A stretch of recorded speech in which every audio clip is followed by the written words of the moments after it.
Егіздер сәлем. Сәуір айына болжам жасайтын боламыз. Қарым-қатынас, финансы, жалпы энергия, қандай кедергілер болуы мүмкін, соның алдын алу мақсатында қандай дүниелерді назарға ұстау керек екенін. Кеттік.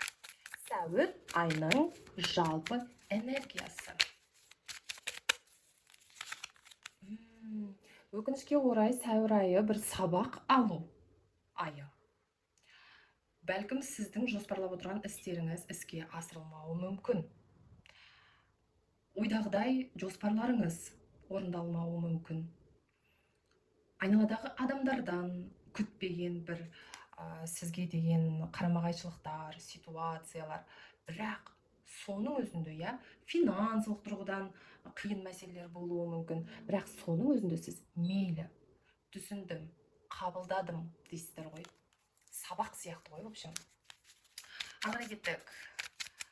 Жұмыс және қаржы мәселесі. Жұмыс және қаржы мәселесі былай болады, достар. Егер сіз жұмыс жасасаңыз мекемеде, онда сізге демек өзіңіздің бір жұмыс жағынан болса, кішкене тиянақталу керек. Егер сіз басшы болсаңыздар, онда бір стратегиялық шешімдер қабылдау керек.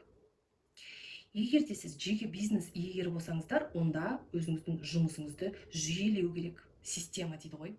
Кішкене бір қатаң, қалай айтса болады, қатаң шешімдер қабылдау керек.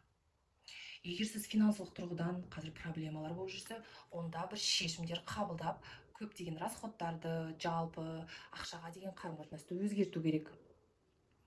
Міне. Ары кеттік. Қарым-қатынас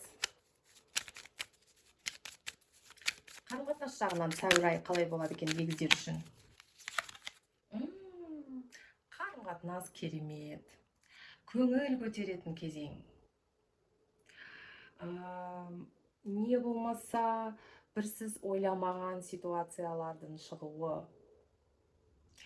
Бәлкім соперница дейді ғой, соперница пайда болуы мүмкін. Сіз мысалы үшін кездесіп жүрсеңіздер, танысып жүрсеңіздер, отбасылық жағдай болса, онда көңіл көтеретін, қыдыратын бір сондай кезең.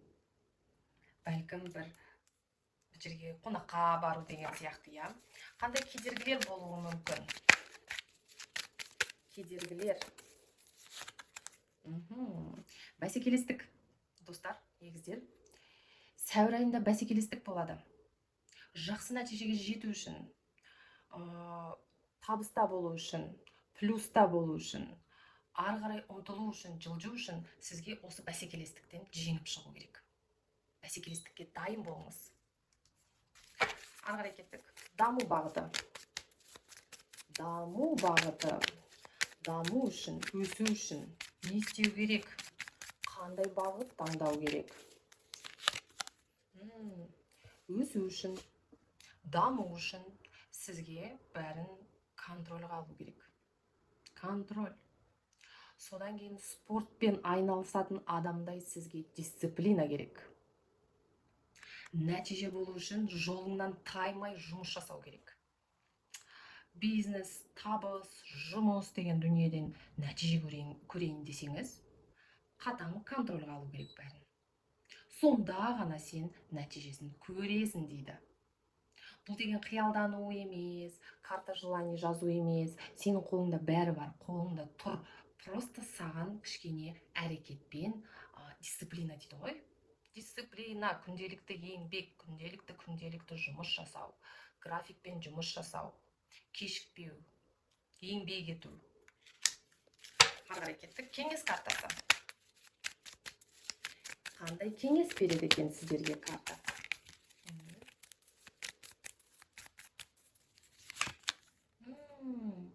Қандай жағдай болмасын, сіз бір дүниені ұмытпаңыз. Біз бәріміз, жер бетінде өмір сүреміз. Бәріміз адамбыз. Қандай ситуация болса да, сіз оны адамгершілікке салып шеше аласыз. Қандай кедергі болса да, сіз ұмытпаңыз. Артында в любом случае бір жақсылығы болады. Ешкіммен жанжалға түспеңіз.